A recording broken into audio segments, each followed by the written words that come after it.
Antes de comenzar, te invito a mi servidor de Discord, donde les aviso cuando estamos en vivo, link en la descripción. Además te recuerdo que ya hemos terminado de leer varias novelas en este canal, como Mushoku Tensei, la novela del slime, El héroe del escudo, Honsuki, el ascenso de un ratón de biblioteca, y Re:Zero. Si deseas ver alguna de estas novelas, podrás encontrarlas en la sección de listas del canal, donde cada lista tiene todos los capítulos de la novela en orden. Por último, no olvides dejar tu like al video, para que lleguemos a más personas, y ahora sí, comencemos con este video tipo podcast, donde revisamos novelas ligeras, o sea novelas del anime, mientras juego a algo Chidori. Capítulo 162, El mago del lodazal vs el dios dragón. A 2 días completos de viaje en dirección noroeste de Saria, se encontraba una ciudad desierta y totalmente envuelta por vegetación y rodeada por un denso bosque. El estado actual en la zona se debía a una fluctuación mágica ocurrida hace 40 años, que causó que el bosque se expandiera sin control, llevando a que la aldea fuera totalmente tragada por este. Llevando a que sus residentes, sin ninguna otra oportunidad, solo pudieran abandonar sus casas. Desde entonces, los únicos visitantes de esta zona han sido principalmente monstruos o aventureros para acabar con esos monstruos. En una zona tan apartada, un hombre en solitario avanzaba hacia la aldea. Se trataba de un hombre con pelo color plateado y pupilas doradas, vestido con un abrigo blanco fabricado con la piel de algún animal. El hombre avanzaba atento a todo a su alrededor, y no a lomos de un caballo, sino simplemente caminando. Sin darle más importancia, sacó una especie de brújula con su mano izquierda, que observaba con sus ojos amenazantes, ya que tenía ojos zanpakuo, antes de adentrarse en el bosque. Ningún monstruo se atrevió a atacarle. Desde las sombras del bosque se podían ver sus brillantes ojos, observando a la que debería ser su presa, pero en cuanto observaban al recién llegado, huían como simples animales asustados. Es aquí. La brújula que portaba señalaba a la aldea que tenía delante. Al verlo, se quedó de pie en el borde del bosque observando la escena. ¿Por qué en este lugar? Hablando a desgana, el hombre reanudó su paso hacia la aldea desierta. A su alrededor, lo que antiguamente era camino, se encontraba completamente cubierto de arbustos. Y lo que antes eran campos de cultivo, habían avanzado hasta convertirse directamente en un bosque. Los edificios que todavía se mantenían en pie estaban atravesados por gruesos árboles, o directamente recubiertos por completo de musgo y enredaderas. Sus pasos atravesaron el lugar que el bosque había aclamado como suyo, y siguiendo la brújula, llegó hasta un punto de la aldea en la que se detuvo. Se trataba del mismo centro de la aldea, donde seguramente se encontraba el pozo principal, en cuyo lugar se encontraba una construcción sospechosa. Se trataba de un edificio cilíndrico y marrón que destacaba por ser el único que la vegetación no había consumido. La construcción hecha completamente de piedra era imposible no verla como reciente, viendo como hasta la puerta parecía casi recién hecha. Observó una vez más la brújula que había en su mano derecha, y confirmó que señalaba exactamente al interior de esa torre. Y finalmente, manteniéndose ligeramente en guardia, puso su mano en el pomo para abrirla. «Nanahoshi, ¿estás aquí?» El interior del torreón era muy sencillo. Era completamente liso en su interior, sin ventana alguna, y el suelo era completamente liso y hasta resbaladizo, posiblemente recubierto con algo aceitoso.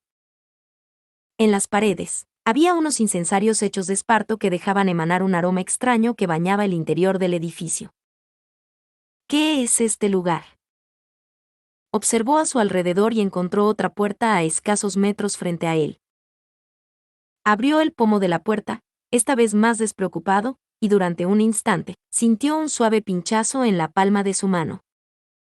Observó la palma de su mano y confirmó que en ella no había nada, ni siquiera sangre. ¡Qué extraño! Atravesó la puerta y al otro lado encontró otra habitación similar a la que había atravesado antes, y viendo cómo el suelo estaba ligeramente inclinado, dio la impresión de que el edificio en sí llevaba bajo tierra en forma de un recorrido en espiral. Extrañado por la situación y el edificio, continuó avanzando, primero sin darle especial importancia ni preocuparse, pero conforme más habitaciones fue atravesando, comenzó a estar más y más en tensión debido a los misteriosos y extraños carteles que indicaban cosas como, por favor, deje aquí su abrigo o recomendamos a los invitados que se pongan este sombrero. Carteles que, como era de esperar, fue ignorando. Habiendo aumentado su precaución, comenzó a observar y evitar trampas simples similares a trampas para ratones, mientras continuó adentrándose en la construcción. Finalmente, llegó a la última habitación del mismo. Se trataba de una construcción cilíndrica y extraña en cuyo centro se encontraba un pequeño y simple altar. El techo de la misma permitía ver el cielo, al ser literalmente inexistente, como si la habitación en sí fuera una chimenea. ¿Para qué? Frunció el ceño y confirmó una vez más que la brújula señalaba al centro de esta habitación, exactamente al sencillo altar en el que se encontraba una caja. Se acercó con sumo cuidado, y pudo ver que debajo de la caja había una nota en la que se leía claramente una única palabra. Hitogami. Viendo esto, no dudó en coger la caja y abrirla. En cuanto lo hizo, comenzó a salir humo de la misma, y no tardó ni un instante en dejarla caer al suelo mientras se ponía en guardia. Al hacerlo, el humo de la caja comenzó a ascender, al tiempo que pudo escuchar un suave tintineo metálico en el suelo. Justo al lado de la caja, de la que continuaba emanando una enorme cantidad de humo, se encontraba un anillo de plata que tras rodar había acabado en el suelo. El anillo había salido de la misma caja, y en cuanto la lanzó pudo ver que estaba dejando emitir un parpadeo rojo, al que señalaba la brújula. ¿Nanahoshi? Se agachó para recoger el anillo, y justo en ese instante el cielo se iluminó. No dudó ni un segundo en apartarse del punto de impacto con todas sus fuerzas, con la intención de esquivar lo que parecía que iba dirigido contra él. Pero el suelo aceitoso y resbaladizo le impidió tomar el impulso necesario, y las suelas de sus pies no se aferraron lo suficiente para llevar a cabo el movimiento. Justo cuando comprendió este hecho, un enorme relámpago cayó del cielo en su dirección, impactando de lleno contra Orsted. Punto de vista de Rudeus. Armado y preparado, observando la aldea desierta a la que había atraído a Orsted, desde terreno elevado para ver todos los extremos de la misma sin dificultad. Me mantuve a la espera de la señal, y en cuanto vi el humo emanar de la chimenea, cargué al máximo y lancé un poderoso relámpago, dirigido hacia la habitación a la que debe de haber llegado Orsted, segundos antes.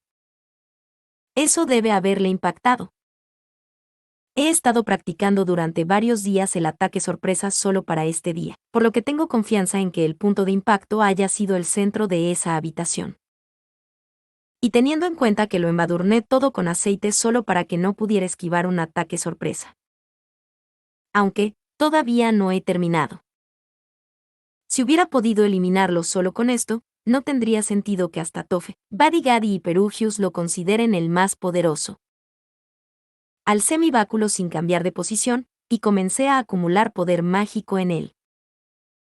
En mi mente, imaginé una densa nube con la estructura de una supercelda para lanzar el hechizo santo de agua, Cumulonimbus, cargado al máximo.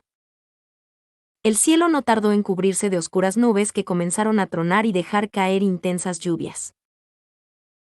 Pero no me detuve, y continué canalizando mi poder mágico en el báculo, sin la menor intención de resistirme al consumo de poder mágico que emanaba de mi cuerpo. La siguiente imagen que visualicé en mi mente fue hielo. Centré el punto de origen del hechizo que imaginaba en el mismísimo centro de esa aldea desierta, imaginando en mi cabeza como el movimiento de toda molécula en ese punto se detenía por completo, consiguiendo que la temperatura en la zona cayese a ritmos vertiginosos, invocando una nova descarcha de la mayor potencia alcanzable por mí, ampliando enormemente el alcance y el frío obtenido.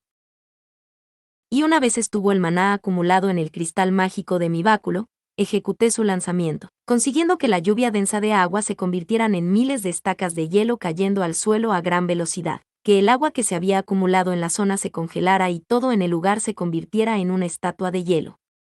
Solo cuando la aldea se convirtió en una montaña helada, detuve mi hechizo, para dar paso al siguiente.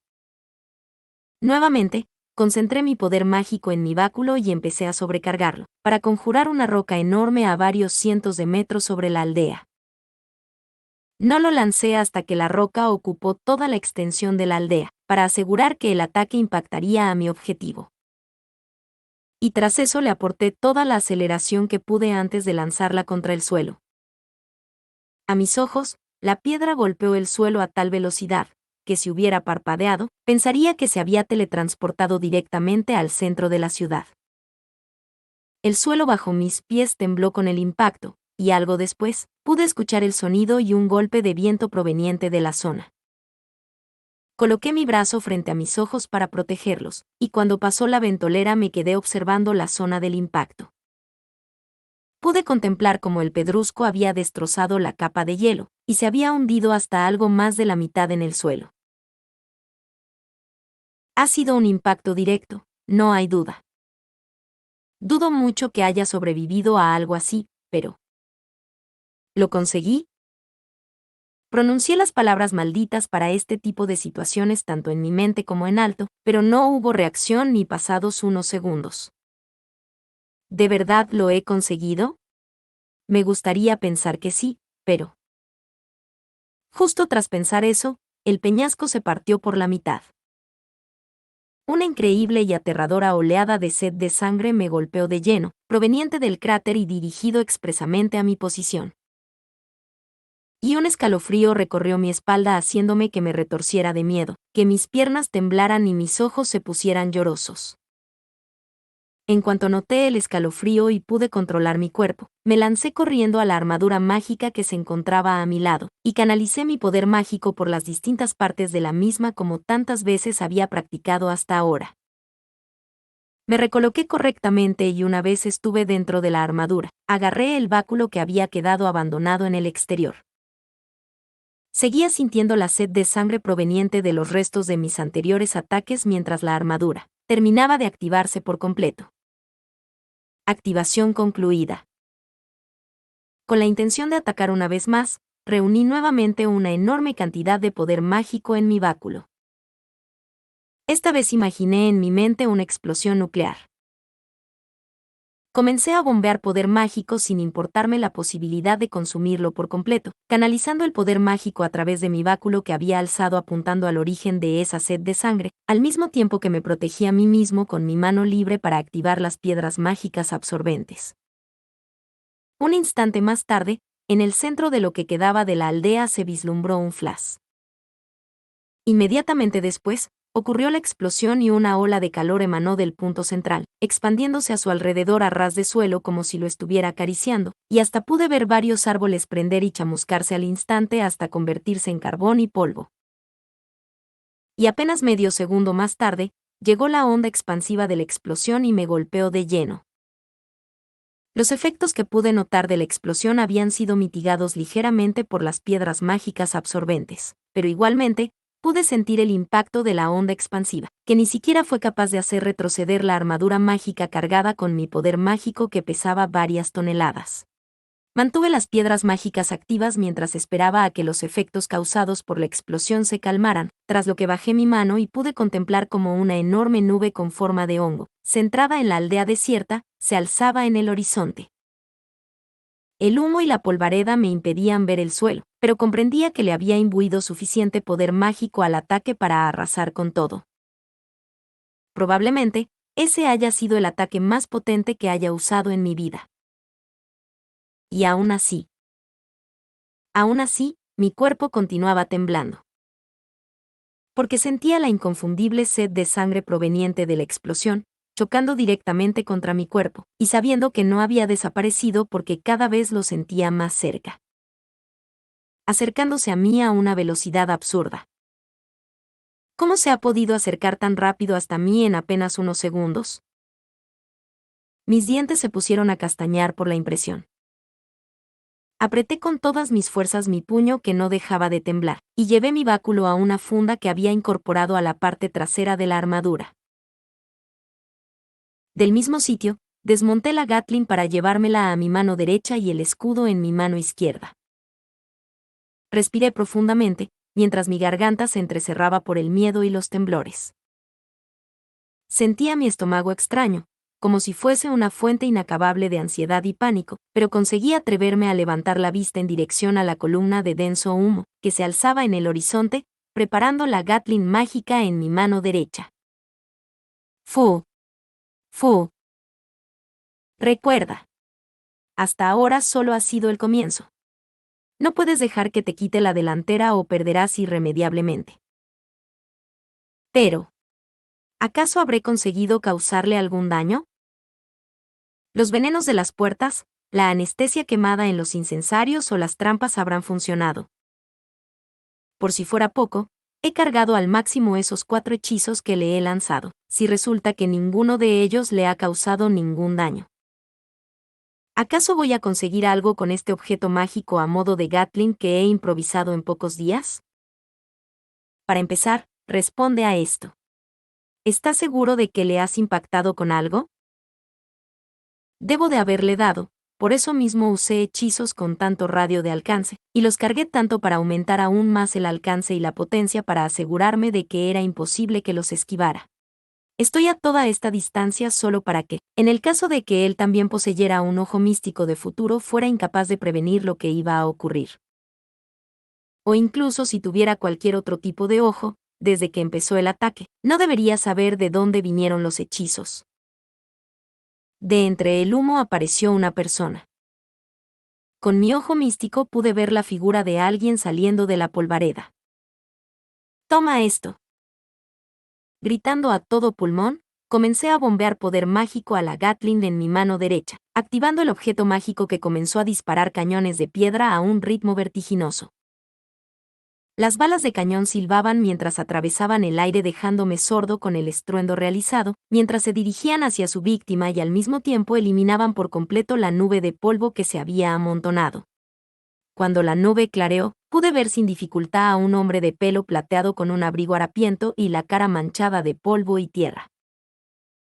Busqué con la mirada cualquier daño que pude haberle ocasionado, pero no encontré nada. Tiene sangre en la barbilla. Y quemaduras en su cuello. Bien. Puede que no sea mucho, pero al menos sé que puedo herirlo. Nuestras miradas se cruzaron, y sus decididos ojos se clavaron en mi figura como un halcón pendiente de su presa conforme se abalanza sobre ella. El hombre realiza movimientos laterales mientras avanza para esquivar la lluvia de balas de cañón. Había abierto mi ojo místico de futuro tanto como me fue posible, con la intención de vislumbrar mejor los movimientos de Ørsted. Pude ver su figura moviéndose a una velocidad pasmosa, y su reflejo en el futuro se convierte casi en un manchurrón en mi visión, conforme sus siluetas se van solapando unas con otras. Dirigí mis ataques con la Gatling de forma que le fuera imposible esquivarlos todos, aumentando el consumo de maná para que la velocidad de los proyectiles permitieran aparecer e impactar casi en el mismo instante. Y aún así, Ørsted fue capaz de esquivar todos mis ataques, casi como si pudiera ver las trayectorias de los mismos antes de que se dirigieran hacia él, sin detener su avance. Un paso adelante. Otro. Su avance constante se asemejaba a un ave de presa dirigiéndose decidida contra su objetivo. Solo en algunas ocasiones, tan solo fruncía el ceño cuando alguno de los cañones de piedra le rozaba, pero no había más reacción aparte de esa. Como diciendo que no pasaría nada grave aunque recibiera un impacto directo. Como diciendo que no tenía nada que temer a mis ataques. Como diciendo que enfrentarse a enemigos que le atacaban con semejante violencia era lo normal para él. A diferencia de mí. Me estremecí al ver su actitud tan robótica y su forma tan inexpresiva de luchar. Y mi corazón se contrajo solo con ver los movimientos que dejaban claro que mis ataques eran una pérdida de tiempo. Todavía tengo la iniciativa. Autoconvenciéndome a mí mismo, me dediqué en cuerpo y alma a combatir contra él. Si Ørsted avanza por la derecha, retrocederé hacia la izquierda.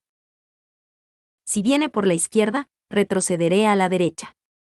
Si avanza, concentraré los ataques de la Gatling mientras retrocedo, y si retrocede, avanzaré y continuaré bombardeándole. De esa forma, le será imposible acercarse lo suficiente a mí y podré continuar atacándole desde mi posición ventajosa, y siguiendo el plan. Para arrinconarle aún más, comencé a conjurar con mi mano izquierda, con la intención de lanzar un lodazal justo bajo sus pies. En cuanto apunté con mi mano en su dirección para activar el hechizo, Orsted hizo exactamente lo mismo con su mano izquierda. Ran-ma. El poder mágico que había conseguido acumular y preparar fue desestabilizado por su hechizo. El hechizo Ranma intentaba distorsionar el poder mágico formado, convirtiéndolo en distintos retazos sueltos de poder mágico sin forma definida. K. En un intento desesperado, intenté reformar la estructura de la magia distorsionada de vuelta al hechizo lodazal. Puedo hacerlo. Es algo que he estado haciendo durante todos estos años. Sé cómo funciona Ranma. Hasta se lo expliqué a Sylphie. Hasta practiqué formas de contrarrestarlo. Todo ese entrenamiento hasta ahora fue solo para este momento. Orsted se quedó atónito al ver que alguien consiguió resistirse a su uso de Ranma. Oh. Justo en el instante que el suelo bajo sus pies comenzó a reblandecerse, el tipo utilizó magia, y justo la zona que se había convertido en barro fue recubierta con una placa de piedra. Tras eso, levantó su mano derecha hacia mí, y de forma instintiva, utilicé yo mismo Ranma contra él. En ese momento, todo se volvió blanco. Me asusté enormemente. Detuve mi bombardeo con la Gatling, y di un fuerte salto lateral para evitar lo que ni yo mismo había comprendido. Desde mi posición pude ver que lo que ocurrió no fue que una luz recubrió el paisaje, sino que el suelo frente a Orsted comenzó a dibujar un enorme hundimiento en la tierra. ¿Qué hechizo usó? No lo conozco. ¿Será un hechizo de fuego? ¿Alguna otra cosa? ¿Quizás gravedad? Lo que vi con mi ojo de futuro no era luz. ¿Acaso vi mi muerte? No tenía tiempo que perder pensando más en ello, puesto que Orsted vino corriendo hacia mí con su mano aún alzada. Ranma no funcionó, por lo que seguramente él también pueda inhibir la distorsión. Usé mis dos manos al mismo tiempo, una para reactivar la Gatling y ralentizarle de nuevo, y la otra para negar su magia usando las piedras mágicas absorbentes. Al menos esa era mi intención cuando realicé el gesto. Pero pronto comprendí mi error. Es cierto que Orsted dejó de atacarme con su hechizo, pero al mismo tiempo, la oleada de cañones de piedra que lanzaba con el objeto mágico también fueron inutilizadas por las piedras absorbentes, convirtiéndose en arena y dispersándose en el acto. Orsted aceleró el paso, dirigiéndose contra mí, con su mano derecha alzada y amenazante y su mano izquierda a la altura de la cintura. Orsted me lanzó un puñetazo dirigido contra mi corazón.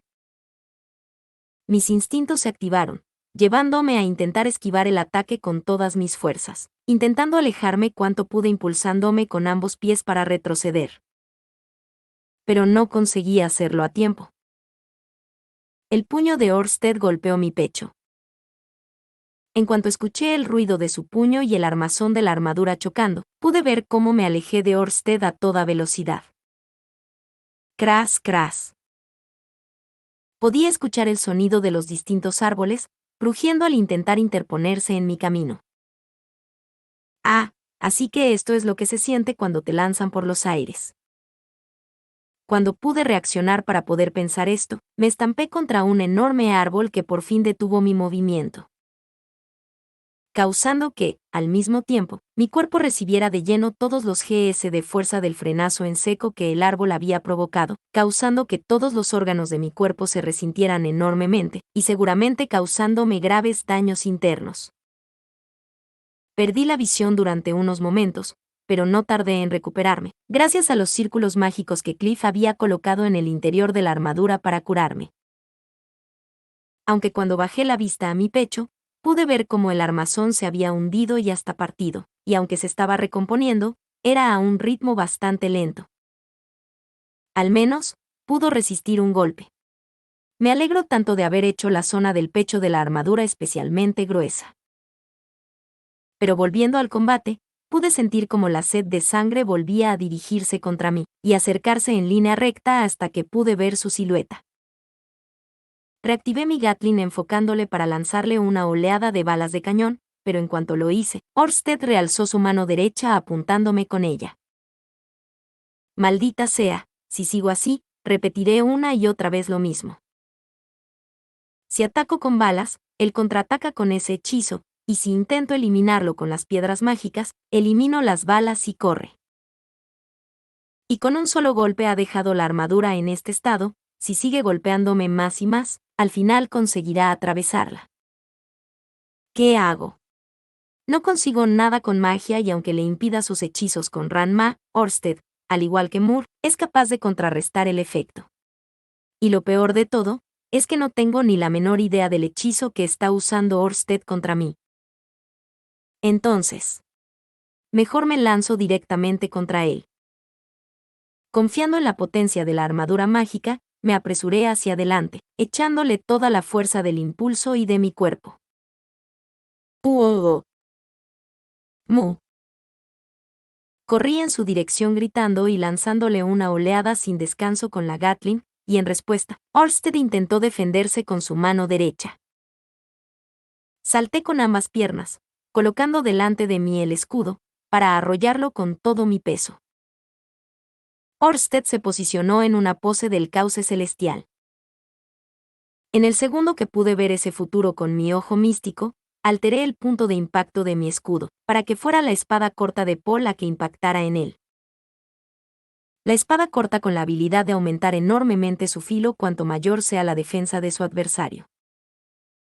Finalmente, nuestros cuerpos chocaron, emitiendo el golpe un fuerte choque metálico. La sensación que recibí del golpe fue de haber impactado contra algo enorme y pesado, pero vi como Orsted salía volando hacia atrás, con un pequeño reguero de sangre, mientras me observaba con desdén. Iré con todo. Levanté la mano con la Gatling, le apunté y disparé con la máxima potencia, causando que un número incontable de balas de cañón salieran disparadas contra Orsted, que era incapaz de esquivarlas mientras todavía se encontraba planeando en el aire. Al impactar, su ropa fue haciéndose añicos y pude verle la piel llena de magulladuras, cortes, quemaduras y arañazos. Esa misma piel, cada vez que recibía el impacto de las distintas balas de cañón causaban que su sangre emanara. El impacto de Orsted contra el suelo causó un enorme estruendo. Sí. Puedo hacerlo. Puedo matarlo. Los cañones de piedra le causan daño si consigo impactarle. No le atraviesan, sino que su piel soporta los golpes, pero le causa heridas y hasta sangre. Eso significa que puedo acabar con él. Si continúo como hasta ahora y sigo causándole todo el daño posible, entonces no tengo alternativa. Pude escuchar la voz de Orsted pronunciando estas palabras, incluso entre el alboroto ocasionado por las balas de cañón cortando el aire e impactando. Y un segundo más tarde, algo cambió en la batalla. Pude sentir un enorme escalofrío recorrer mi espalda, como si de improviso hubiera llegado el invierno, y al mismo tiempo, mi ojo de futuro perdió de vista a Orsted, mientras que mi otro ojo lo veía sin problema. ¿Pero qué? Y antes de darme cuenta o siquiera terminar mi pensamiento, Orsted desapareció de mi visión por completo. Sintiendo una indescriptible sensación de pánico, intenté retorcerme en un acto reflejo y saltar a mi derecha por ningún motivo aparente. Tras lo que escuché un sonido extraño proveniente de mi izquierda. Cuando me giré, me encontré a Orsted, con una espada de una sola hoja similar a una katana en posición de haber terminado su ataque. Tras lo que pude escuchar el estruendo que provocó que el brazo izquierdo de la armadura mágica cayera al suelo. Con mi brazo izquierdo dentro. Orsted soltó un potente rugido, que al escucharlo, hizo que todo mi cuerpo recibiera algo similar a una descarga que me dejó atontado, como si el sonido me hubiera paralizado. En aquel instante, casi pierdo el conocimiento, pero conseguí sobreponerme y ponerme en movimiento. Es un aullido mágico. Eso es de los feral. Orsted se puso en marcha con un potente sprint, hasta el punto de dejar un mini cráter, donde antes se encontraron sus pies. Intenté apartarle con un disparo de la Gatling, pero justo cuando levanté mi arma, él realizó un gesto con la suya, y, aunque se encontraba a cierta distancia, la Gatling mágica cayó al suelo partida en dos. Por suerte, conservé mi brazo izquierdo, aunque dejó una marca en la armadura mágica. Parece que no puede cortarla con un ataque a distancia. Pero cuando quise darme cuenta, Orsted ya estaba frente a mí, aunque por suerte, todavía no tenía una postura propia para poder atacarme, sino que apenas había llegado. Viendo eso, pensé. Ahora o nunca. Sin contenerme lo más mínimo, preparé una descarga eléctrica en mi puño y le lancé un puñetazo. Todo lo que sentí, en lugar del impacto, fue como la humedad se extendía por el mismo brazo. Y cuando alcé la vista, pude ver que la katana de Orsted había atravesado el blindaje, mi brazo y la otra parte del blindaje. Mierda, fallé. El ataque había sido desviado, causando que la descarga eléctrica se ejecutara, aunque no sobre el objetivo, sino que rayos púrpuras recorrieron el suelo del bosque, iluminándolo todo, hasta que el ataque impactó contra un enorme árbol, partiéndolo en dos y haciéndolo prender con un potente chasquido. Orsted no se detuvo, sino que hizo un pequeño gesto con su brazo, tirando de la espada que tenía agarrada y clavada en el mío. ¡Guau! El brazo derecho de la armadura, con gran parte de mi mano en su interior, fue desprendido del resto del cuerpo y cayó al suelo. Pude sentir un dolor estremecedor, pero no pude perder tiempo en prestarle atención. Puesto que Orsted no me quería dejar respirar, por mucho que todavía no podía volver a atacarme con su espada por su posición actual. No tuve oportunidad ni de pensar cómo defenderme, puesto que golpeó la zona de mi vientre por encima de la armadura con una patada, con suficiente fuerza para poder escuchar un sonido desagradable proveniente de mi cuerpo, y cuyo impacto me levantó del suelo. Toda la potencia de su ataque había atravesado la armadura, mi piel y se había dirigido específicamente a mis órganos. Voy.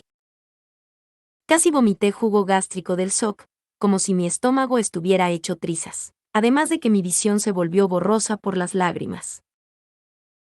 Pero intentando hacer algo, tras caer al suelo de espaldas, levanté el muñón que quedaba de mi brazo derecho dirigiéndolo contra Orsted y conjuré en silencio una onda de choque para apartarle. Su respuesta fue un sencillo corte vertical, y mi ataque no impactó, por mucho que se oyera el estruendo provocado. Cuando comprendí que había partido en dos la onda de choque con su espada, ya me había dado una patada en la cara, y un fuerte dolor provocado por un latigazo se extendió por mi cuello y hombros. De su ataque, no comprendí que me había vuelto a lanzar por los aires hasta que no golpeé de nuevo el suelo, y mientras intentaba ponerme en pie, presa del pánico, Orsted ya se encontraba justo frente a mí, espada en mano. Voy a morir. Expulsar. Ni me detuve a pensar antes de gritar la palabra de mando para la escotilla, lo que causó que la placa trasera de la armadura saltara y me expulsara de la armadura mágica.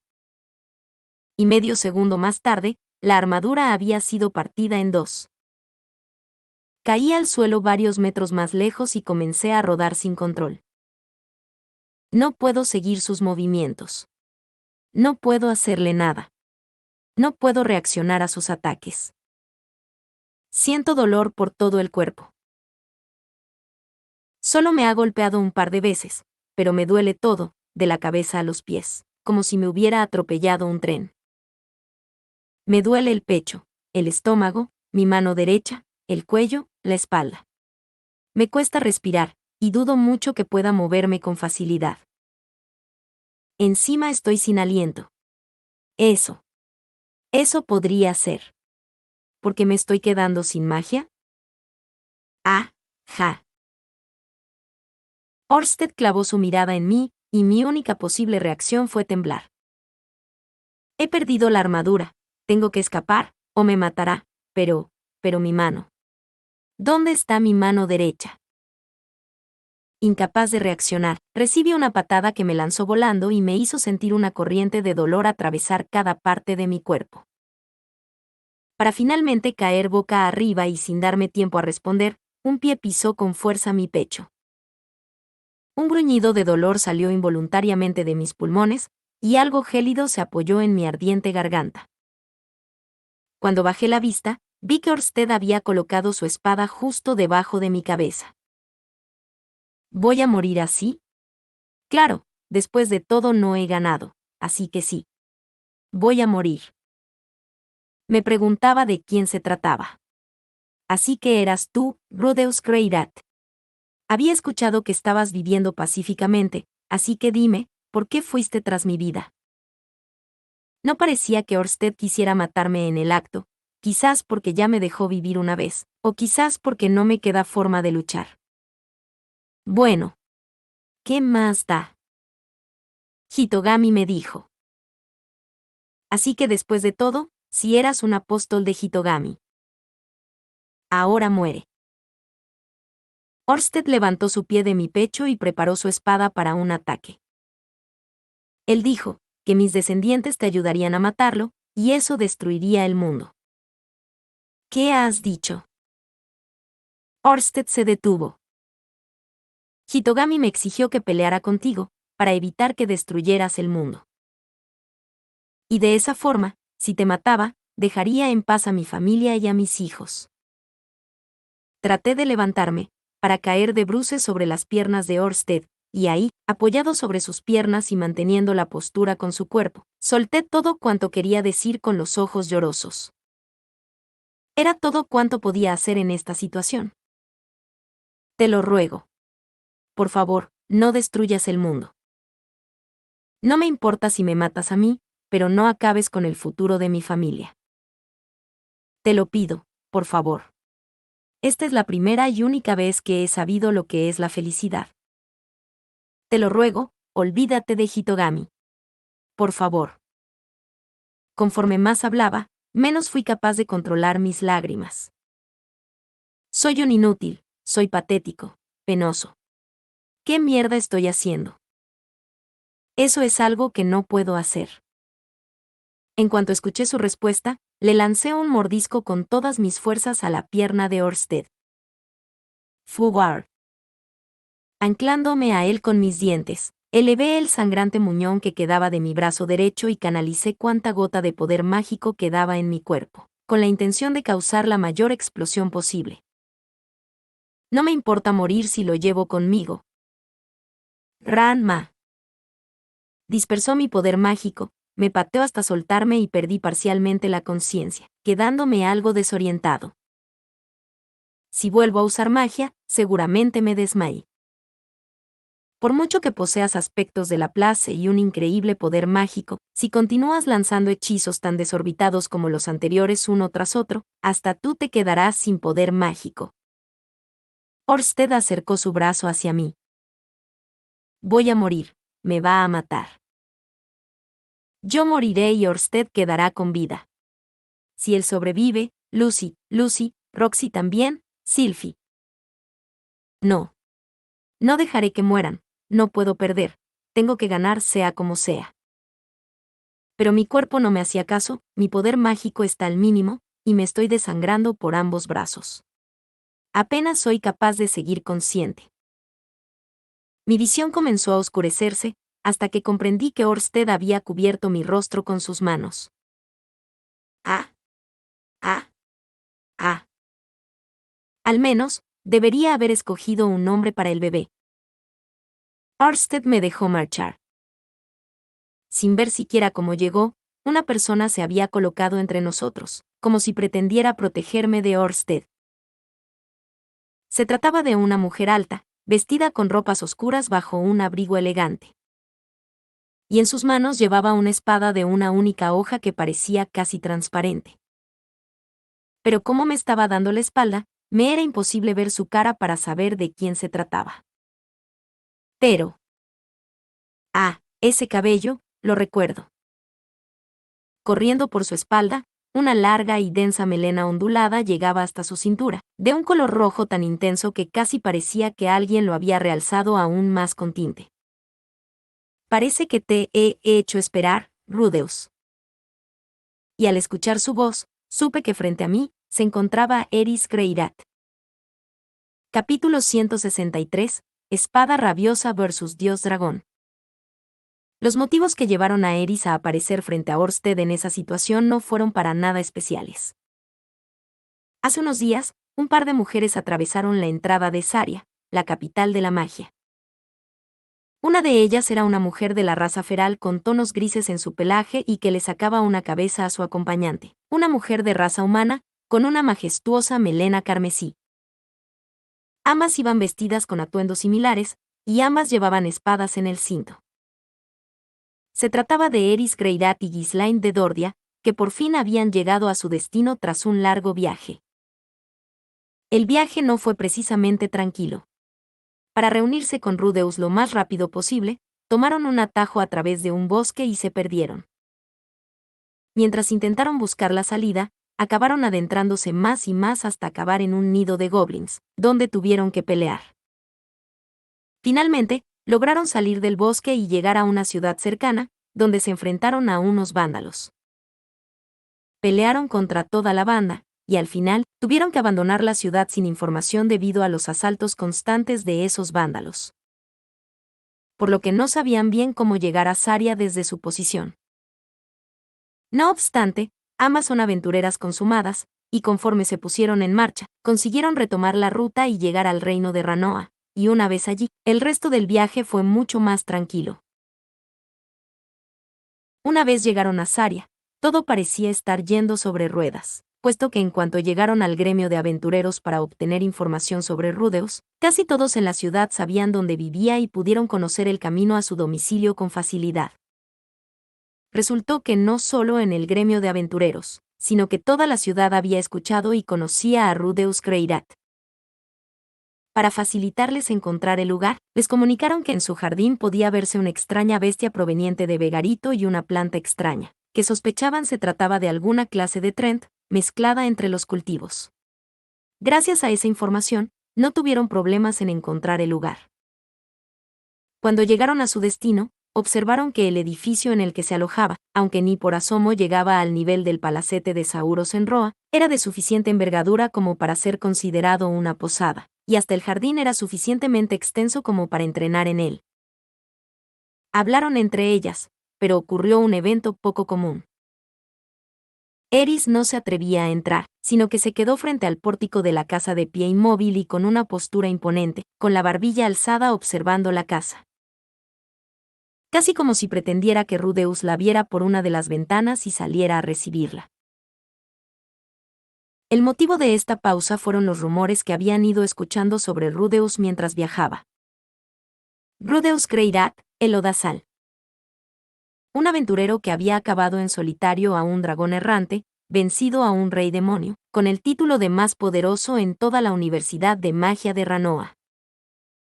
Temido por todos y hasta con una actitud arrogante, pero aún así, defensor de los débiles. Eso, junto con varios rumores más humoristas que no tenían fin. Pero básicamente, parecía que era un mago respetado y poseyente de una habilidad indescriptible. Información que conseguía que Eris se deleitara al escucharla como si estuvieran hablando de ella misma. El problema es, que de todos los rumores que circulaban sobre él, los que más atrajeron la atención de la pelirroja no fueron los que hablaban de su habilidad y poder, sino los más humorísticos. Rumores que, por ejemplo, detallaban cosas como: Rudeus es un esposo atento y dedicado que acompaña a su esposa a hacer la compra cuando sale de la universidad. Mientras compran, aprovechará para acariciarle el trasero a su esposa, lo que la hace enfadar y le riñe por el descaro.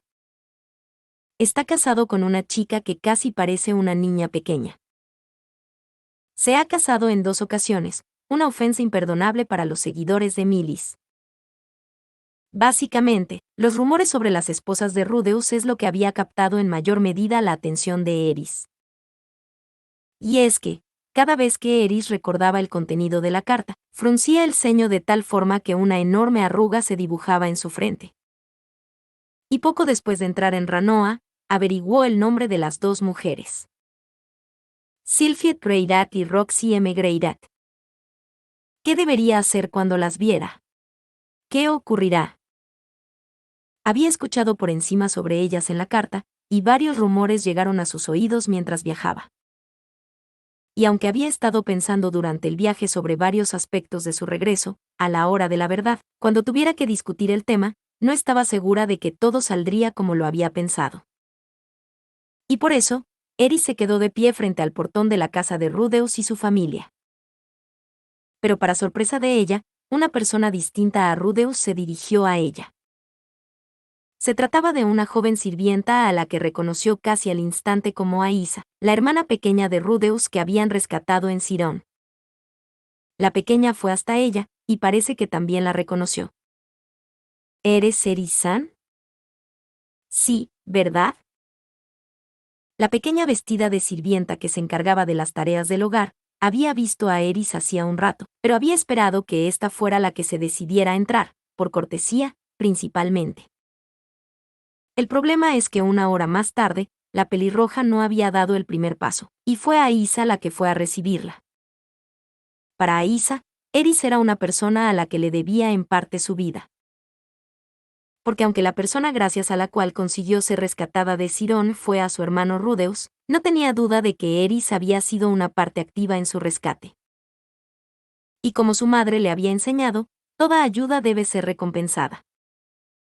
El día que su hermano mencionó que iba a aceptar a Eris, internamente, la pequeña decidió que siempre y cuando Eris siguiera enamorada de su hermano, la ayudaría en lo que pudiera. Aisa invitó a Eris a pasar, y Eris la siguió en silencio. Una vez entró en el interior de la vivienda, tanto Lilia como Aisa le dieron una cálida bienvenida, y segundos más tarde, la pequeña fue a llamar a Sylphie y a Roxy, mientras Lilia le explicaba la situación actual de Rudeus. En brazos de Lilia se encontraba Lucy, la hija de Rudeus. Y Eris, al principio preocupada del rechazo que pudiera sentir, se dio cuenta de que no sentía repulsión por la pequeña. Después de todo, yo también puedo darle un hijo, y hasta podría darle su primer varón. El único motivo por el que Eris fue capaz de mantener semejante compostura fue gracias al apoyo y calidez recibidos de Aisa y Lilia. Poco después, Sylphie y Roxy llegaron a la vivienda, acompañadas por Norn, y el encuentro fue bastante tranquilo. Lo único a mencionar fue una reacción extraña al ver el físico de la pelirroja, con la mirada extrañamente colocándose a la altura de su pecho, bastante pronunciado, por parte de las actuales parejas de Rudeus. Pero aparte de eso, no hubo ningún tipo de actitud desafiante ni ofensiva contra Eris. Seguramente casi nadie en la habitación fue capaz de intuir que si el encuentro fue así de tranquilo, fue únicamente gracias a la participación sutil tanto de Aisa como de Lilia, que consiguieron manejar la situación y calmar el ambiente, preparándolo inicialmente y asegurándose de ir limando asperezas. Y hasta Norn, que al principio se había mostrado distante, no tardó en unirse a la conversación sin mostrarse negativa ni insultante. Y el grupo, aún sin Rudeus delante, tenía muchas cosas de las que hablar. Todos comprendían que pasara lo que pasara, la intención de Rudeus era, como mínimo, resolver el malentendido con Eris.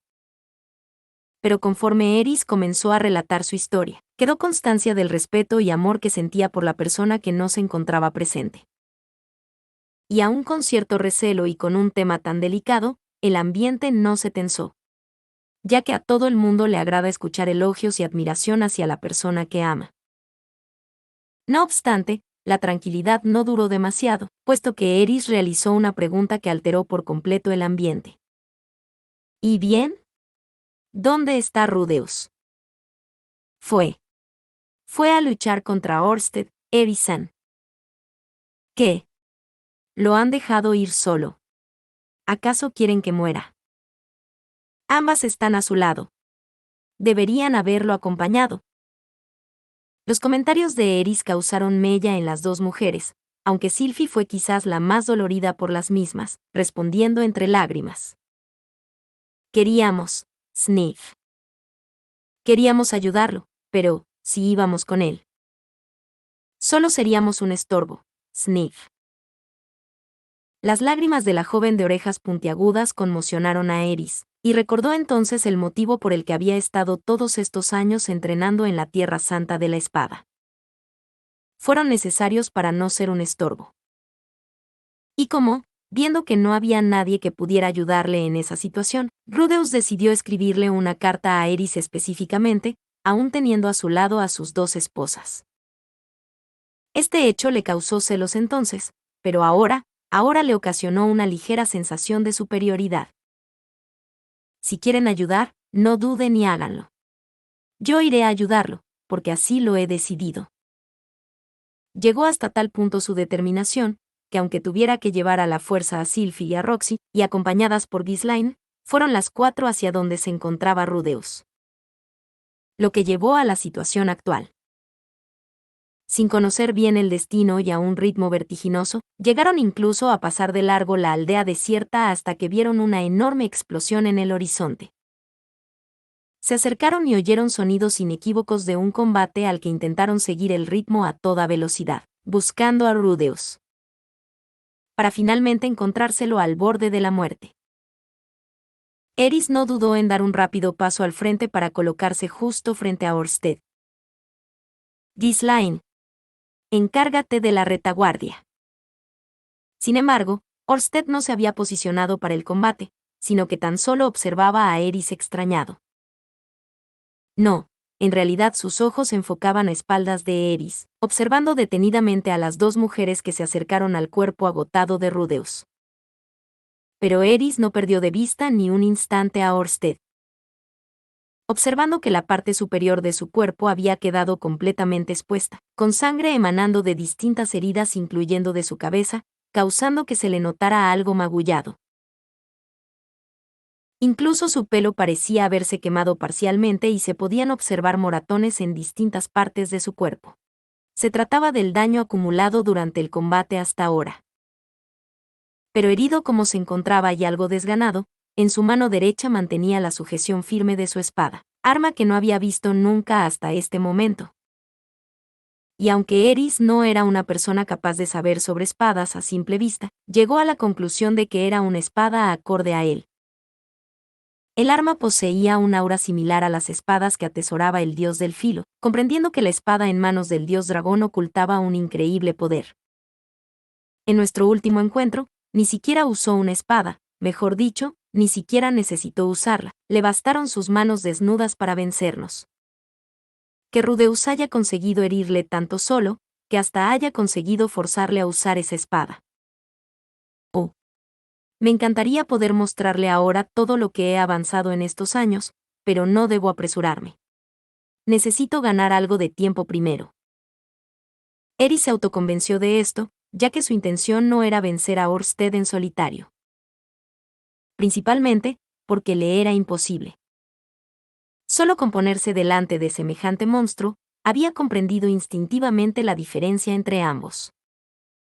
En ese paso de montaña me fue imposible siquiera comprender que estaba más allá de mi alcance.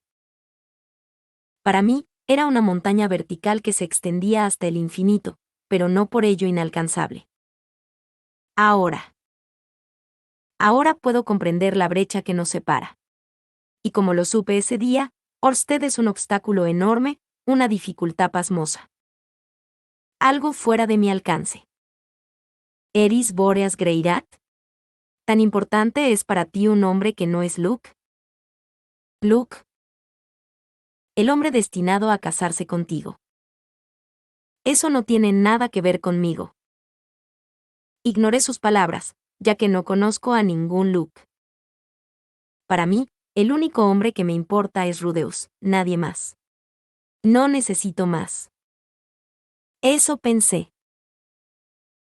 Orsted no se colocó en posición frente a mí, sino que solo observaba mientras curaban a Rudeus a mi espalda. ¿Puedo atacarle por donde quiera? Ya veo. Lo comprendí en el acto.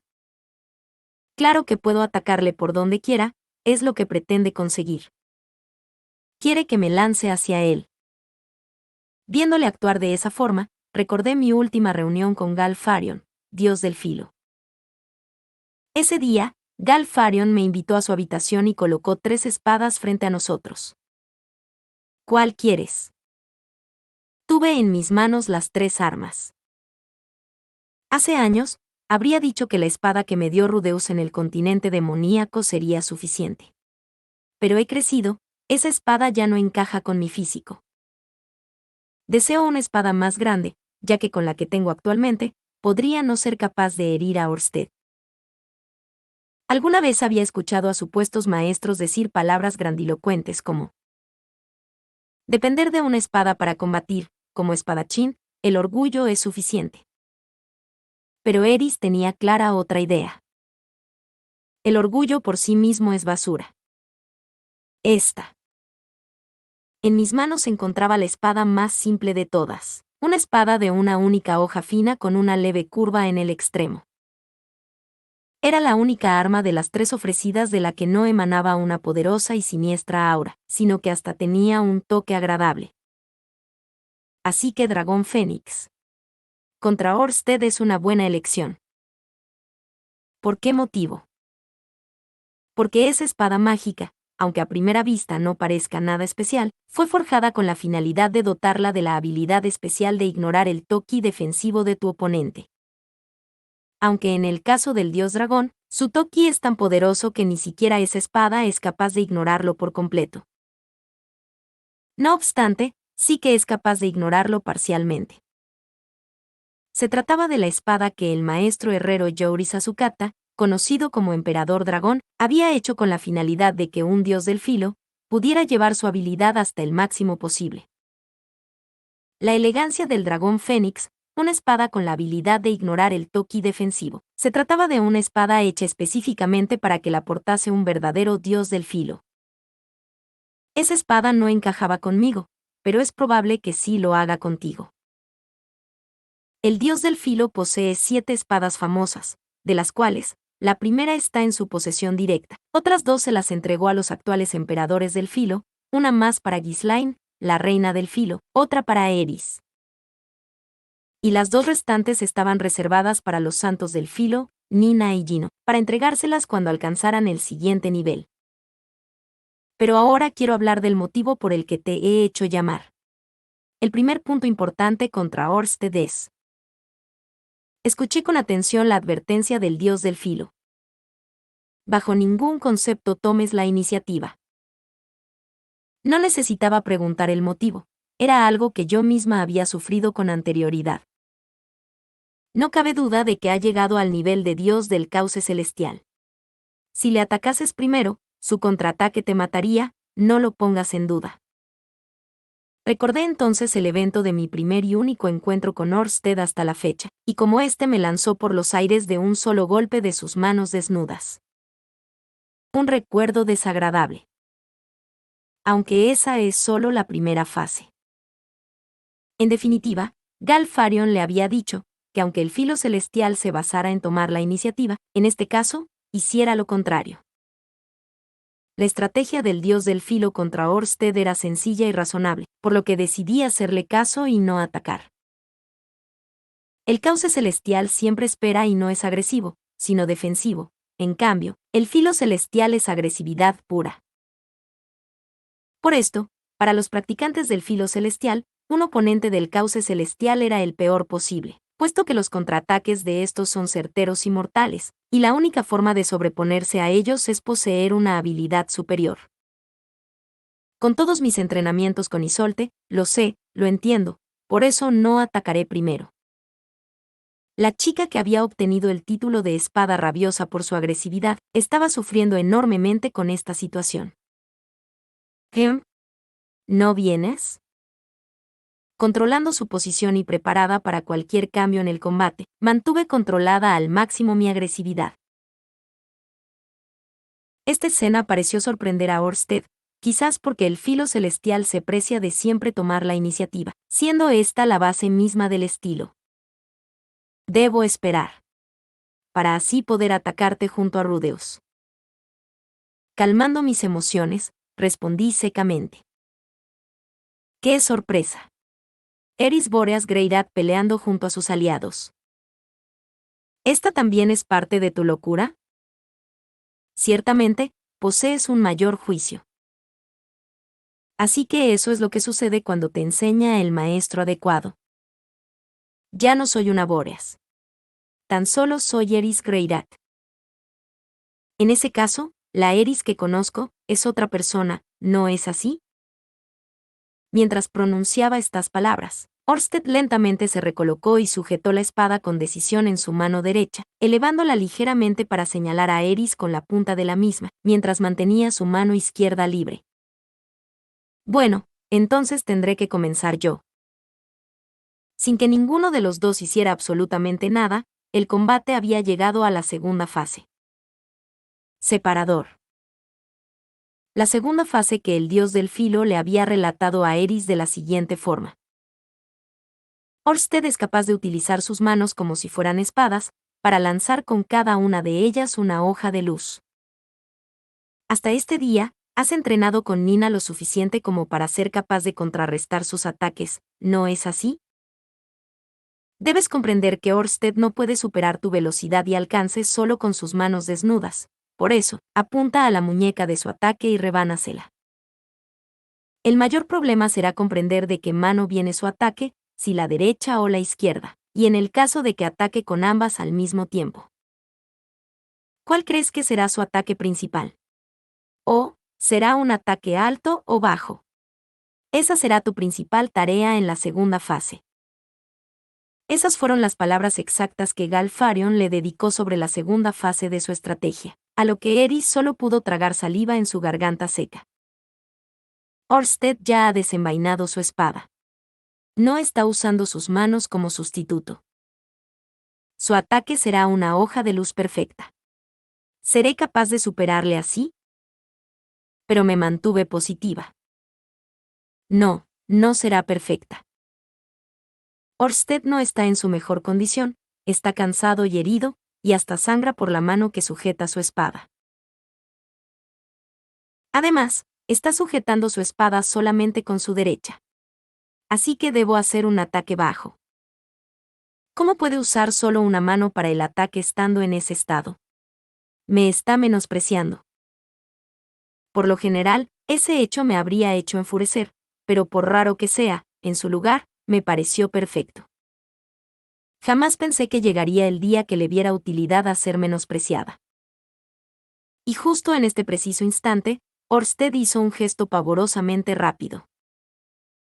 Técnica del filo celestial, Hikari no Tachi, hoja de luz. Y siguiendo el ritmo y reaccionando al gesto de mi adversario, yo me lancé al ataque. Técnica del filo celestial, Hikari Gaesi, contraataque de luz. El ataque de Eris recorrió un tramo que la pelirroja había practicado durante decenas de miles de veces, con la finalidad de contrarrestar la hoja de luz. En esta situación, conseguí tomarle la delantera con mi velocidad máxima, al enemigo que no podía utilizar su velocidad máxima, y mi espada terminó su movimiento antes que el suyo. La mano biseccionada de Orsted que todavía sujetaba su espada, saltó por los aires tras el corte, dando vueltas en el aire. Lo conseguí. Pero justo en el instante siguiente, Orsted realizó una acción sorprendente que no me permitió ni celebrar el evento. Con su mano izquierda, Orsted cogió al vuelo la mano que acababa de perder y la colocó en su lugar original, aunque habiendo perdido su espada. Al mismo tiempo, revolucionó su cuerpo para dar una patada giratoria. Igualmente, conseguí esquivarlo, puesto que el dios del filo me advirtió que esta acción por parte del dios dragón era posible. Lo que me llevó a dar medio paso hacia atrás para alejarme lo suficiente. La respuesta de Orsted fue atacarme con su mano izquierda colocada imitando una hoja afilada lanzada contra mí, que tuve que apartar con un corte normal y corriente de mi espada. ¡Clang! Pero mi ataque no consiguió atravesar la piel de Orsted. Si no es una técnica al nivel de la hoja de luz, no podré herirle. Igualmente, la mano amenazante de Orsted fue rechazada, aunque sin ningún rasguño, y aterrizó en el suelo perfectamente colocado. Poco después, la espada de Orsted cayó al suelo clavándose a algunos metros de su cuerpo. Observé mejor la escena, y pude ver cómo la mano que acababa de cortar había terminado de curarse y unirse correctamente al cuerpo, de la misma forma que el resto de heridas que se podían apreciar en su cuerpo habían desaparecido por completo. ¿Ha usado magia curativa? No solo había conseguido atacarme en 2 ocasiones tras nuestro intercambio, sino que además había sido capaz de curarse. El hasta ahora herido Orsted se había curado por completo. Es inhumano. Estas palabras rondaron por mi cabeza. El ataque de ahora no era una hoja de luz, pero tampoco era un golpe sin fuerza, y ni así fui capaz de herirle con él. Solo la hoja de luz y el Hikari Gaeshi son capaces de atravesar el Toki del dragón sagrado de Orsted, aunque le ataque con la elegancia del dragón Fénix. ¿Esa estrategia de combate contra mí te la sugirió el dios del filo? Veo que ese hombre te aprecia enormemente, Eris Greirat. Habiendo conseguido controlar mis dudas y mantenerme en calma, alcé la espada sobre mi cabeza para prepararme en caso de ataque. Pero las siguientes palabras dichas con una fuerte voz me sorprendieron. ¿También te contó sus batallas en las visitas nocturnas a su dormitorio? Porque las palabras claramente no iban dirigidas a mí, sino a las 3 personas a mi espalda. Aunque en realidad, el destinatario era únicamente una persona, Rudeus. Orsted había escogido usar palabras mal interpretables contra mí, algo que por lo general jamás se lo podría perdonar. Por mucho que me cueste reconocerlo, respeto enormemente al dios del filo. Ha sido el único que me ha ayudado a entrenar todos estos años para llegar a este momento, y hasta me ha confiado su sueño de derrotar al dios dragón. Pero nuestra relación no es la de un hombre y una mujer, sino la de un maestro y su discípulo. Una camaradería entre maestro y estudiante que comparten la misma meta. Pero, por suerte, Galfarion ya me había avisado. Si el combate avanza favorablemente, llegará a un punto en el que Orsted intentará provocarte. ¿Piensas consentírselo? Gracias a que el dios del filo supuso que las provocaciones llegarían y me avisó de ello, fui capaz de mantener la calma. No pienso dejar que me provoque con nada que diga. Debo de asegurarme de que Orsted sigue bailando en la palma de la mano de Galfarion. Oh. Veo que has mejorado mucho. Orsted murmuró estas palabras casi con cierta lástima en su voz. Y segundos después, recolocó ambas manos a modo de cuchillas para combatir contra mí. Al comprender la dificultad creciente del combate, recordé el último consejo de Galfarion para esta batalla. El tipo ese, por cualquier motivo, nunca pelea en serio. Y aunque sea capaz de usar tanto una increíble variedad de técnicas y hechizos, siempre que pueda, se conformará con usar Toki y combatir con las manos desnudas, en especial cuando conoce la habilidad de un oponente. Solo cuando el uso de Toki con sus manos desnudas no sea suficiente, decidirá usar magia, como si su finalidad fuera vencer de la forma más eficiente posible. Esta regla solo cambia en situaciones poco comunes. Porque siempre que Orsted vea una técnica por primera vez, se dedicará a estudiarla en profundidad. Así que para ti, esa será su debilidad. Esas palabras recordaron el primer encuentro que tuvo con Orsted, y como al ver a Rudeus hacer usos extraños de la magia, en lugar de acabar de inmediato con él, lo que hizo fue tomarse su tiempo y deleitarse, como si estuviera jugando con hormigas mientras curiosea.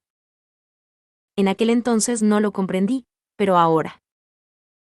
Todavía controlando mis emociones, apreté con fuerza mis dientes, y alejé mi mano izquierda de elegancia del dragón Fénix, llevándola a la espada con una empuñadura nada especial que llevaba colgando del cinto. Sujetándola con un agarre inverso, puse mi mano en la espada que los Migurd le entregaron a Rudeus en el continente demoníaco, y que me entregó a mí. La espada que desde entonces me ha acompañado. En mi mano derecha, elegancia del dragón Fénix sobre mi cabeza, preparada para atacar. Y en mi izquierda, sujeta de forma inversa, y con la hoja todavía en su vaina, la espada sin nombre, todo ello para posicionarme en un irregular estilo de 2 espadas. El único de los 3 estilos principales que usaba 2 armas en algunas de sus técnicas era el nórdico celestial, ni el filo ni el cauce contemplaban una posición tan irregular. Con esto no. Seguramente, hasta Ørsted comprendía que en mi estado actual me era imposible utilizar una hoja de luz a una sola mano, y que por mucho que la espada en mi posesión fuera poderosa, no sería suficiente tampoco para atravesar su toki del dragón sagrado. Y hasta yo sabía que no podía ejecutar un correcto ataque de desenvainado sujetando la espada de esta forma. Era una postura inútil contra el dios dragón, era una pérdida de tiempo. Era una ofensa para el resto de practicantes del filo celestial. Mu. Y exactamente ese fue el motivo que detuvo en su sitio a Ørsted. Con ambas manos preparadas para el ataque, se había detenido para observarme. Había incluso dejado de prestarle atención a Rudeus mientras lo curaban a mi espalda. Por primera vez en todo nuestro encuentro, me convertí en el centro de su atención. Aunque dudo mucho que se detenga a verme y no hacer nada. Como no comience mi ofensiva pronto, él se lanzará contra mí. Esta técnica la entrené específicamente para este momento concreto, en un intento para confundir y engañar al dios dragón. Se trata de una técnica incluida en el estilo nórdico celestial que ejecutó Auber, emperador nórdico, en una única ocasión en mi presencia. Y tras verla e imaginar su posible utilidad, entrené durante el tiempo que me fuera necesario, hasta ser capaz de desenvainar una espada con la mayor rapidez posible, para lanzarla. Comprendo que es una técnica no excesivamente útil, pero sigue poseyendo la capacidad para quitarle la vida a una persona. Y es que, como dijo Auber, un practicante del estilo nórdico, si lo creyera necesario, lanzará su arma contra el enemigo. Ørsted, cansado de esperar, se lanzó contra mí con ambas manos en pose amenazadora, pero sin dibujar con ellas ninguna técnica especial de ninguno de los estilos. Y yo, al verle, con un gesto no excesivamente limpio, sujeté con los dedos de mi mano izquierda la guarda de la espada en mi cinto, y tiré de ella dándole un camino recto contra el enemigo frente a mí, Ørsted. La técnica que había entrenado durante meses incluso, con tal de conseguir dirigir mi arma en un solo gesto de desenvainado, fue ejecutada correctamente, aunque de manera un tanto burda, lanzando la hoja contra Ørsted a gran velocidad. Pero eso no era todo. Mi mano izquierda continuó su recorrido sin detenerse ni perder su ímpetu, en dirección a la espada que seguía sujeta por mi mano derecha sobre mi cabeza, y tan rápido como me fue posible, coloqué ambas manos en la empuñadura de elegancia del Fénix Dragón. En cuanto estuvo en mis manos, dibujé una instantánea hoja de luz que se extendió contra Ørsted. La hoja de luz empujada por el peso de todo mi cuerpo sobrepasó la hoja sin nombre lanzada con mi mano izquierda, dibujando una línea recta en el menor tiempo posible, para darle un golpe directo a Ørsted. No obstante, lo que se escuchó fue un sonido metálico. Habiendo lanzado una hoja de luz perfecta, fui incapaz de calmarme lo suficiente para evitar chasquear la lengua al ver el desenlace. Por un lado, Ørsted había atrapado mi espada con la palma de sus manos deteniendo así la hoja de luz. Y por otro, aunque la hoja sin nombre fue a parar a su estómago, su toki del dragón sagrado la repelió sin dejarle ni un solo rasguño, rebotando con suficiente fuerza como para salir lanzada para caer a mi espalda. Superaste mis expectativas, pero aún así. ¿Ya has acabado? No. Antes de que la espada sin nombre que durante tantos años me había acompañado tocara el suelo, sin necesidad siquiera de mirar a mi espalda. Supe que Rudeus se había puesto en pie. Ya le han curado. Solo es el comienzo. Necesitando verle, giré ligeramente mi cabeza para observarle y pude ver a Rudeus con claridad. Rudeus. Pero lo que vi fue un cuerpo demacrado. Sus ojos tenían dibujadas unas profundas y oscuras ojeras, y su pelo castaño claro había acabado casi completamente teñido de blanco. Le temblaban las piernas, tenía el rostro pálido y los labios morados. Casi parecía que se podría morir en cualquier momento. Si había conseguido ponerse en pie, fue gracias a que tanto Sylphie como Roxy lo estaban apoyando. Separador. ¿Qué dices que comienza ahora? Lo supe nada más verle. Rudeus no podía ni siquiera intentar pelear. Estaba claro que se había quedado sin poder mágico, y le fallaban las fuerzas, y en sus ojos hasta su determinación había desaparecido. Casi parecía un cadáver andante. Lo que ahora comienza es el comienzo. Sé lo que debo hacer. Y con ese pensamiento me preparé. Separador. Tomen a Rudeus y escapen de aquí. El grito de Eris resonó por la zona. Detendré a Orsted, aunque me cueste la vida, así que huyan.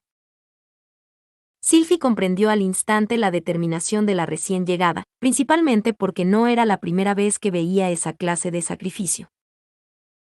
Cuando huyeron de Asura, los acompañantes de Ariel estaban decididos a dar su vida para salvar a la princesa, la persona que les importaba. Y Eris estaba haciendo exactamente eso. Te cubriré. Con piernas temblorosas, Sylvie sujetó su báculo y gritó estas palabras. En cuanto posó sus ojos sobre Orsted, lo que vio no fue un hombre, sino la representación de todos los terrores del mundo. Y aún en esa situación, había aceptado la muerte con tal de proteger a Rudeus. No tuvo que pensárselo ni un momento, porque más aterrador que Orsted era imaginarse una vida sin la persona que amaba. Todavía resonaban en su cabeza las palabras que Eris les había dedicado en Saria. ¿Acaso quieren que muera? Por supuesto que Sylvie no quería que su esposo muriera, sino que pensó que pasaría lo que de costumbre, que volvería sano y salvo a casa después del combate. Para Sylvie, Rudeus poseía una fuerza superior a lo imaginable, y aún más a bordo de la armadura mágica que le había ayudado a construir. Para ella, no había rival posible para él. Ni se le pasó por la cabeza lo equivocada que estaba. Eris cruzó mirada con Sylvie, vio su determinación, finalmente asintió, tragándose las palabras que le iba a decir. De acuerdo. Te encargo mi espalda. Ghislaine. Llévate a Rudeus y a Roxy tan lejos como seas capaz. Eris. Mi deber es protegerte a ti. La reina del filo de la raza feral rechazó la orden de Eris. El motivo de este rechazo fue todo el esfuerzo que había visto hacer a la persona que le encomendaron, lo mucho que había entrenado para este día. Ese fue el único motivo por el que había aceptado no inmiscuirse en el combate. Pero una cosa era dejarla morir en combate de forma honorable, y otra muy distinta que diera su vida solo para ganar algo de tiempo. Si lo permitía, estaría escupiendo en la promesa que le hizo a Sauros. No me has oído. Te estoy encargando proteger a la persona que más me importa. No lo haré. Si te dejo morir así, no podré mirar a la cara a Sauros Amá y Philip Samá. Ghislaine no quería que tirase la vida de esta forma. No obstante, la mujer feral nunca había sido capaz de pensar con facilidad, por lo que no tenía una idea clara de cómo sobrevivir a la situación actual. Por lo que en un acto reflejo decidió el curso a tomar. Lo que debemos hacer es huir todos. Roxy comprendió que intentar pelear en su estado era pedir demasiado. Y aunque comprendía que sería un estorbo en caso de combate, igualmente decidió venir hasta aquí. Pero sabiendo que no tenía otra opción, lo que hizo fue tomar a Rudeus y tirar de él, para llevarlo hasta donde se encontraban los caballos en el borde del bosque. Aunque pierda al niño, siempre que Rudeus consiga escapar. No pensaba en otra cosa, ni siquiera en lo que pasaría después. Lo único que tenía en mente en este momento era huir de ese ser. No obstante, ese ser, viendo la discusión entre Eris y Ghislaine, y luego la determinación en la mirada de Sylvie y Roxy, dejó escapar un enorme suspiro. Al escuchar ese suspiro, todos salvo Rudeus se tensaron, aunque Orsted les ignoró por completo, y alzó la voz en un potente grito. Rudeus Greyback. Al escuchar su nombre, Rudeus se echó a temblar.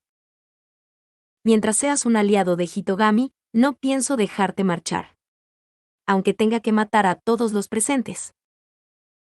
Aunque tenga que matar a todos los habitantes de la ciudad. Te seguiré hasta acabar contigo. Los temblores de Rudeus apoyados sobre el cuerpo de Roxy empeoraron enormemente, y sus piernas se volvieron pesadas y temblorosas. Lo único que pudo hacer en su estado fue bajar la cabeza. Y aunque no crea nada de lo que Hitogami te haya podido decir, pero por si fuera cierto, tras matarte, iré a tu casa y me llevaré a tus hijos. Pero esas palabras hicieron que el cuerpo de Rudeus dejara de temblar y el fuego volviera a sus ojos. Se dio un golpe en sus temblorosas y débiles piernas para despertarlas, alargó su mano y le quitó a Roxy su báculo. Aunque antes de darse cuenta, sus fuerzas le fallaron y el báculo se le escapó de las manos y el propio Rudeus casi cayó al suelo, de no ser porque la asustada Roxy le ayudó a mantenerse en pie. Pero Rudeus estaba mirando a Orsted con un inmenso odio. Con suficiente odio para querer acabar con su vida. No obstante, con esa copia de la armadura del dios de la lucha, y con el poder mágico que posees que compite con el mismísimo Laplace, junto con que posees inmunidad a mi maldición.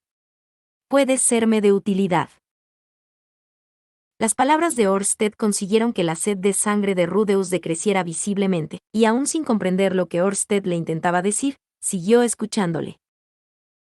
Traiciona a Hitogami y alíate conmigo. Escuchándole decir esto, dos personas reaccionaron de inmediato.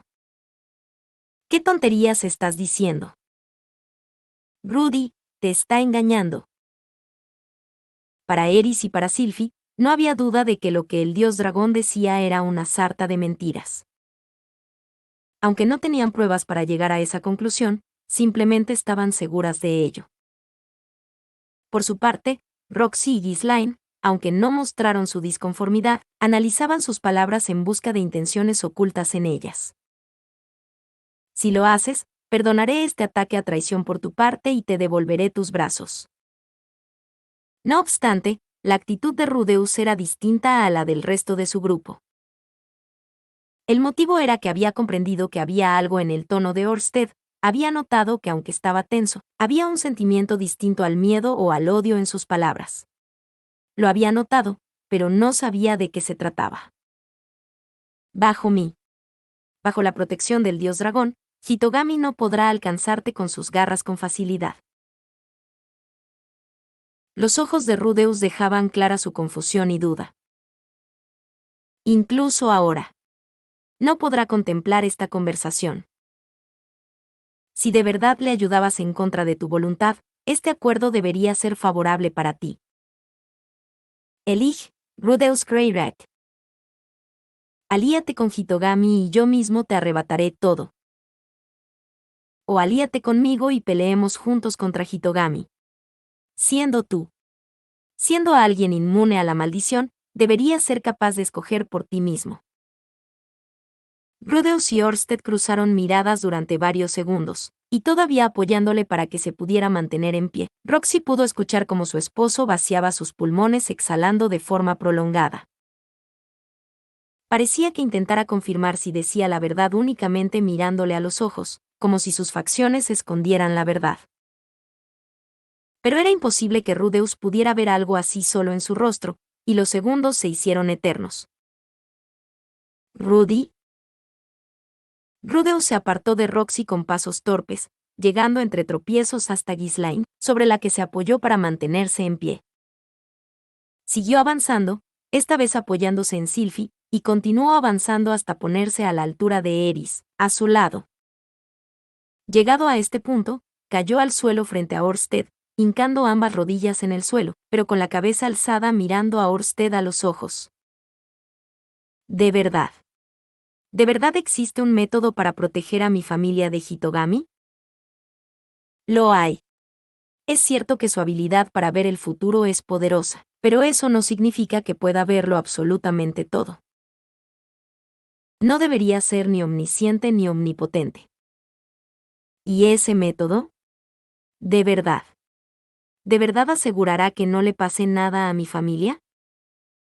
No es absoluto. Puesto que ni yo soy capaz de conocer plenamente el alcance del poder de esa persona.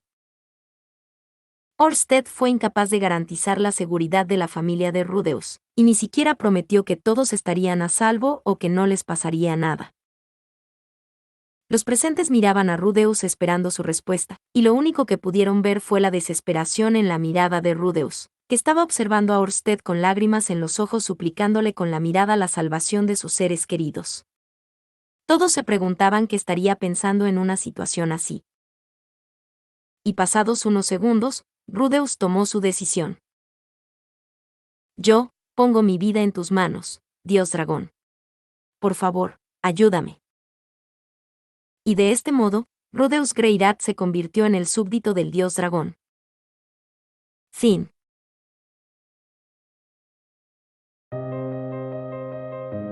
Muchas gracias amigos por acompañarme en este streaming y nos vemos en el siguiente.